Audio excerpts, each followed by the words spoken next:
حضرت اسماعیل علیہ السلام کا واقعہ۔ حضرت ابراہیم علیہ السلام اس وقت تک اولاد سے محروم تھے۔ تورات کے مطابق حضرت ابراہیم نے اللہ کی بارگاہ میں بیٹے کے لیے دعا کی اور اللہ نے ان کی دعا کو قبول فرما لیا اور ان کو تسلی دی۔ یہ دعا اس طرح قبول ہوئی کہ حضرت ابراہیم علیہ السلام کی چھوٹی بیوی محترمہ حضرت حاجرہ رضی اللہ تعالی عنہا حاملہ ہو گئی اور ان سے ایک بیٹا پیدا ہوا جس کا نام حضرت اسماعیل علیہ السلام ہے۔ حضرت اسماعیل علیہ السلام کی پیدائش کے بعد کے حالات بخاری شریف میں حضرت عبداللہ بن عباس رضی اللہ تعالی عنہ نقل کی گئی روایت میں اس طرح بیان کیے ہوئے ہیں۔ ابراہیم علیہ السلام حاجرہ اور دودھ پیتے بچے اسماعیل کو لے کر چلے اور جہاں آج کعبہ ہے اس جگہ ایک بڑے پیڑ کے نیچے زمزم کی موجود جگہ سے اوپر حصے پر ان کو چھوڑ دیا۔ وہ زمین ویران اور غیر آباد تھی اور پانی کا نام و نشان نہ تھا، اس لیے ابراہیم علیہ السلام نے ایک مشک پانی اور ایک تھیلی کھجور بھی ان کے ساتھ چھوڑ دی اور پھر منہ پھیر کر روانہ ہو گئے۔ حضرت حاجرہ ان کے پیچھے پیچھے یہ کہتے ہوئے چلی، اے ابراہیم، تم ہم کو ایسی گھاٹی میں کہاں چھوڑ کر چل دیے جہاں نہ آدمی ہے اور نہ بچہ ہے اور نہ کوئی مونس اور غمخوار۔ حاجرہ برابر یہ کہتی جاتی مگر ابراہیم علیہ السلام خاموش چلتے جا رہے تھے۔ آخر حضرت حاجرہ علیہ السلام نے معلوم کیا کہ کیا اللہ نے تم کو یہ حکم دیا ہے؟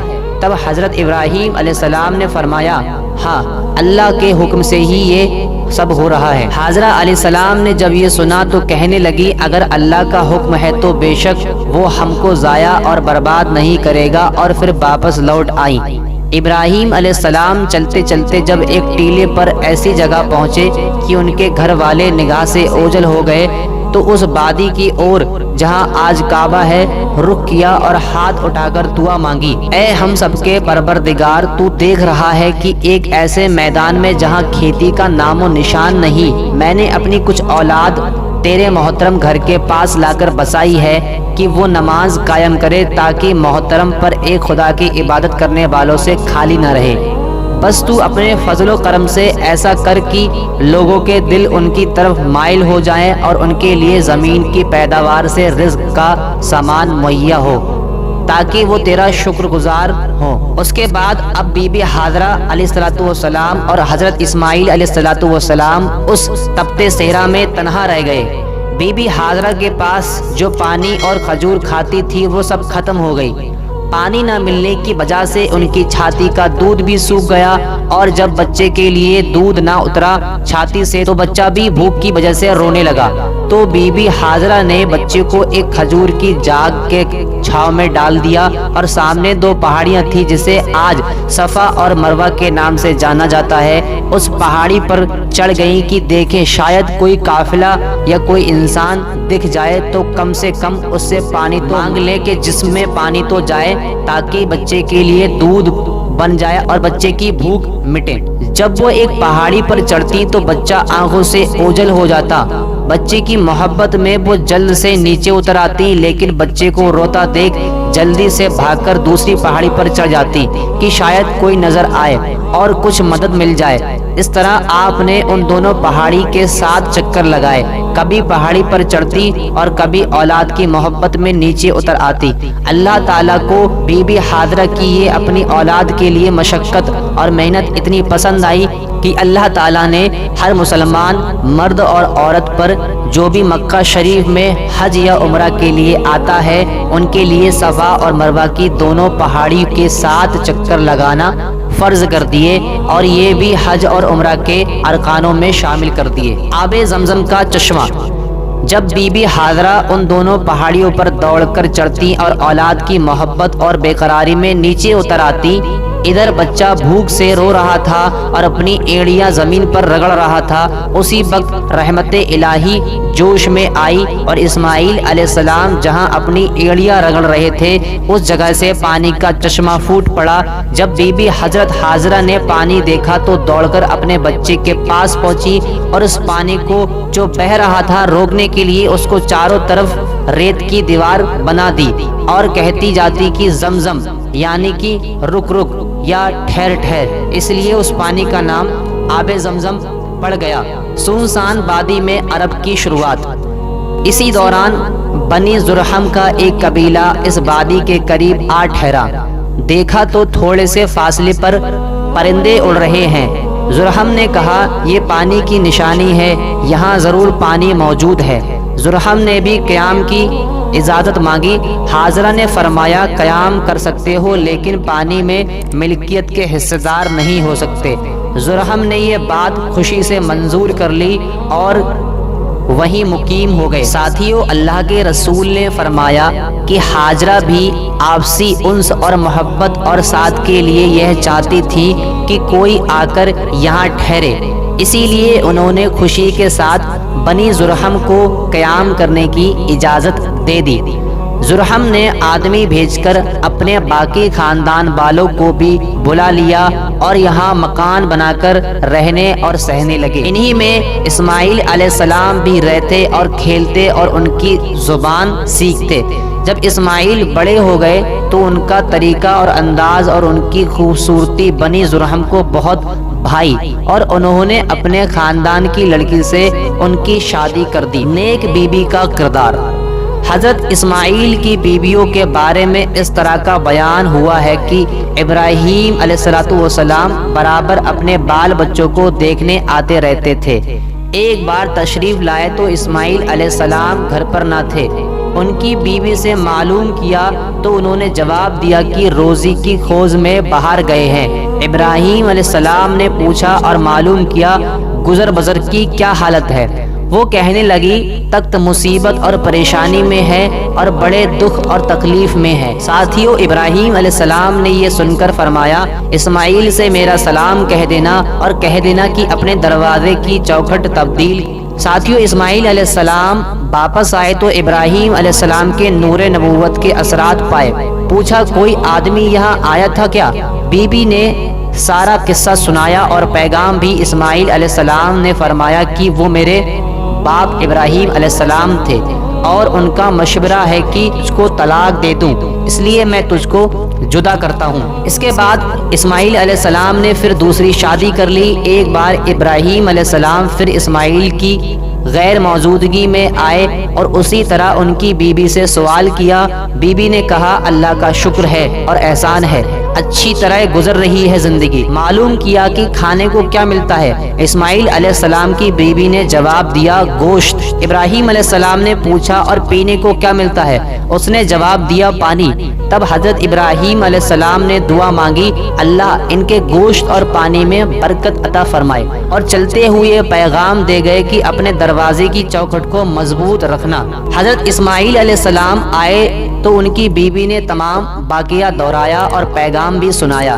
اسماعیل علیہ السلام نے فرمایا کہ یہ میرے باپ ابراہیم علیہ السلام تھے اور ان کا پیغام یہ ہے کہ تو میری زندگی بھر ساتھ رہے۔ تورات کے بیان کے مطابق جب ابراہیم علیہ السلام کی عمر 99 سال ہوئی اور حضرت اسماعیل کی 13 سال تو اللہ تعالیٰ کا حکم آیا کہ ختنہ کرو۔ ابراہیم علیہ السلام نے حکم کی تعمیل میں پہلے اپنی کی اور اس کے بعد اسماعیل علیہ السلام اور تمام خانہ زادوں یعنی کہ گھر والوں اور غلام کی ختنہ کروائی۔ یہی ختنے کی رسم آج بھی ابراہیمی ملت کا شعار ہے اور سنت ابراہیم کے نام سے مشہور ہے۔ باپ اور بیٹے کی قربانی۔ اللہ کے مقرب بندوں کو امتحائی اور آزمائش کے سخت سے سخت منزلوں سے گزرنا پڑتا ہے۔ پہلی منزل وہ تھی جب ان کو آگ میں ڈالا گیا تو اس وقت انہوں نے جس صبر اور اللہ کے فیصلے پر راضی ہونے کا ثبوت دیا وہ انہی کا حصہ تھا۔ اس کے بعد جب اسماعیل کو اور حاجرہ کو فاران کے بیابان میں چھوڑنے کا حکم ملا تو وہ بھی معلوم انتہائی نہ تھا۔ اب ایک تیسری امتحان کی تیاری ہے جو پہلے دونوں سے بھی زیادہ ہلا دینے والا اور جان لینے والا امتحان ہے، یہی کہ حضرت ابراہیم 3 رات برابر خواب دیکھتے ہیں کہ اللہ تعالیٰ فرماتا ہے کہ اے ابراہیم تو ہماری راہ میں اپنے بیٹے کی قربانی دے۔ نبیوں کا خواب سچا خواب اور وحی الہی ہوتا ہے، اسی لیے ابراہیم رضا اور تسلی بن کر تیار ہو گئے کہ اللہ کے حکم کی جلد سے جلد تعمیل کریں۔ چونکہ یہ معاملہ اکیلی اپنی ذات سے متعلق نہ تھا بلکہ اس آزمائش کا دوسرا حصہ وہ بیٹا تھا جس کی قربانی کا حکم دیا گیا تھا۔ اس لیے باپ نے بیٹے کو اپنے خواب اور اللہ کا حکم سنایا۔ بیٹا ابراہیم جیسے نبی اور رسول کا بیٹا تھا، ترنت حکم کے آگے سر جھکا دیا اور کہنے لگا اگر اللہ کی یہی مرضی ہے تو انشاءاللہ آپ مجھ کو صبر کرنے والا پائیں گے۔ اس بات چیت کے بعد باپ بیٹے اپنی قربانی پیش کرنے کے لیے جنگل روانہ ہو گئے۔ باپ نے بیٹے کی مرضی پروا کر ذبح کیے جانے والے جانور کی طرح ہاتھ پیر باندھے، چھری کو تیز کیا اور بیٹے کو پیشانی کے بل پچھاڑ کر ذبح کرنے کو تیار ہو گئے۔ فوراً اللہ کی وحی ابراہیم علیہ السلام پر نازل ہوئی، اے ابراہیم تو نے اپنا خواب سچ کر دکھایا، بے شک یہ بہت سخت اور کٹھن آزمائش تھی۔ اب لڑکے کو چھوڑ اور تیرے پاس جو ایک دمبا کھڑا ہے اس کو بیٹے کے بدلے ذبح کر، ہم نیکوں کو اسی طرح نوازا کرتے ہیں۔ ابراہیم علیہ السلام نے پیچھے مڑ کر دیکھا تو جھاڑی کے قریب ایک دمبا کھڑا ہوا تھا۔ حضرت ابراہیم علیہ السلام نے اللہ کا شکر ادا کرتے ہوئے اس دمبے کو ذبح کر دیا۔ ساتھیوں یہ وہ قربانی ہے جو اللہ کی بارگاہ میں ایسی مقبول ہوئی کہ یادگار کے طور پر ہمیشہ کے لیے ملت ابراہیم کا شعار پائی، اور آج ذی الحجہ کی 10ویں تاریخ کو تمام اسلامی دنیا میں یہ شعار اسی طرح منایا جاتا ہے۔ کعبہ کی بنیاد۔ حضرت ابراہیم علیہ السلام اگرچہ فلسطین میں ٹھہرتے مگر برابر مکہ میں حاجرہ اور اسماعیل علیہ السلام کو دیکھنے آتے رہتے تھے۔ اسی بیچ ابراہیم علیہ السلام کو اللہ کا حکم ہوا کہ اللہ کے کعبے کی تعمیر کرو۔ حضرت ابراہیم علیہ السلام نے حضرت اسماعیل علیہ السلام سے ذکر کیا اور دونوں باپ بیٹوں نے اللہ کے گھر کی تعمیر شروع کر دی۔ ایک روایت کے مطابق بیت اللہ کی سب سے پہلی بنیاد حضرت آدم علیہ السلام کے ہاتھوں رکھی گئی اور اللہ کے فرشتوں نے ان کو وہ جگہ بتا دی تھی جہاں کعبے کی تعمیر ہونی تھی، مگر ہزاروں سال کے حادثوں نے عرصہ ہوا اس کو بے نشان کر دیا تھا۔ البتہ اب بھی ایک ٹیلا یا ابری ہوئی زمین کی شکل میں موجود تھا۔ یہی وہ جگہ ہے جس کو اللہ کی وصیت نے ابراہیم علیہ السلام کو بتایا اور انہوں نے اسماعیل علیہ السلام کی مدد سے اس کو کھودنا شروع کیا تو پچھلی تعمیر کی بنیاد نظر آنے لگی۔ انہی بنیادی پر بیت اللہ کی تعمیر کی گئی۔ البتہ قرآن پاک میں پچھلی حالت کا کوئی بھی تذکرہ نہیں ہے۔ دوسری طرف یہ حقیقت ہے کہ اس تعمیر سے پہلے تمام کائنات اور دنیا کے کونے کونے میں بتوں اور ستاروں کی پوجا کے لیے ہیکل اور مندر موجود تھے، پر ان سب کے الٹ صرف ایک خدا کی پرستی اور اس کی یکتائی کے اقرار میں سر نیاز جھکانے کے لیے دنیا کے بت خانوں سے پہلا گھر جو خدا کا گھر کہلایا وہ یہی بیت اللہ ہے۔ ساتھیوں اسی تعمیر کو یہ شرف حاصل ہے کہ ابراہیم جیسا جلیل قدر پیغمبر اس کا معمار ہے اور اسماعیل جیسا نبی اور ذبی اس کا مزدور، باپ بیٹے برابر اس کی تعمیر میں لگے ہوئے ہیں۔ اور جب اس کی دیواریں اٹھ جاتی ہیں اور بزرگ باپ کا ہاتھ اوپر تعمیر کرنے سے معذور ہو جاتا ہے تو قدرت کی ہدایت کے مطابق ایک پتھر کو باڑ بنایا جاتا ہے جس کو اسماعیل علیہ السلام اپنے ہاتھ سے سہارا دیتے اور اسماعیل اور ابراہیم علیہ السلام اس پر تعمیر کرتے جاتے۔ یہی وہ یادگار ہے جو مقام ابراہیم سے جانا جاتا ہے۔ جب تعمیر اس حد پر پہنچی جہاں آج حجر اسود نصب ہے تو جبریل امین نے ان کی رہنمائی کی اور حجر اسود کو ان کے سامنے ایک پہاڑی سے محفوظ کر نکال دیا جس کو جنت سے لایا ہوا پتھر کہا جاتا ہے تاکہ وہ نصب کر دیا جائے۔ اللہ کا گھر تعمیر ہو گیا تو اللہ تعالیٰ نے ابراہیم علیہ السلام کو بتایا یہ ملت ابراہیمی کی قبلہ اور ہمارے سامنے جھکنے کا نشان ہے، اس لیے یہ توحید کا مرکز قرار دیا گیا ہے۔ تب ابراہیم علیہ السلام نے دعا مانگی کہ اللہ تعالیٰ ان کو اور ان کی ذریت آل اولاد کو نماز اور زکوٰۃ قائم کرنے کی ہدایت دے اور استقامت برتے اور ان کے لیے پھل و میوہ رزق میں برکت دے اور دنیا کے کونے کونے میں بسنے والے گروہ میں سے ہدایت پائے ہوئے گروہ کو اس طرف متوجہ کر کے وہ دور دور سے آئیں اور حج کے مناسک ادا کریں اور ہدایت و رشد کے اس مرکز میں جمع ہو کر اپنی زندگی کی سعادتوں سے مالا مال ہو۔ دوستو قرآن مجید نے بیت اللہ کی تعمیر کے وقت ابراہیم اور اسماعیل کی مناجات، نماز قائم کرنے اور حج کی رسموں کو ادا کرنے کے لیے شوق و تمنا کے اظہار اور بیت اللہ کی توحید کا مرکز ہونے کے اعلان کا جگہ جگہ ذکر کیا ہے اور نئے نئے اسلوب اور طرز ادا سے اس کی عظمت اور ضلابت اور زبروت کو سورہ آل عمران، البقر اور الحج میں واضح فرمایا ہے۔ قرآن میں حضرت اسماعیل کا تذکرہ۔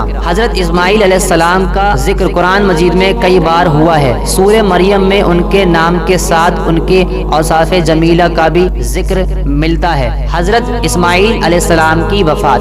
حضرت اسماعیل علیہ السلام کی عمر جب 136 سال کی ہوئی تو ان کا انتقال ہو گیا۔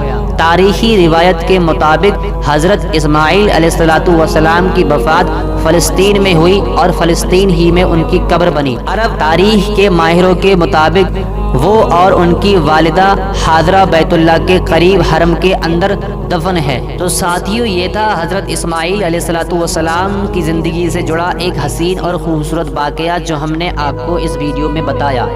امید ہے آپ کو یہ ویڈیو پسند آئی ہوگی۔ اگر آپ کو یہ ویڈیو پسند آئی ہو تو اس ویڈیو کو لائک کریں اور ہمارے چینل کو سبسکرائب کریں۔ تو ملتے ہیں اگلی ویڈیو میں، تب تک کے لیے خدا حافظ۔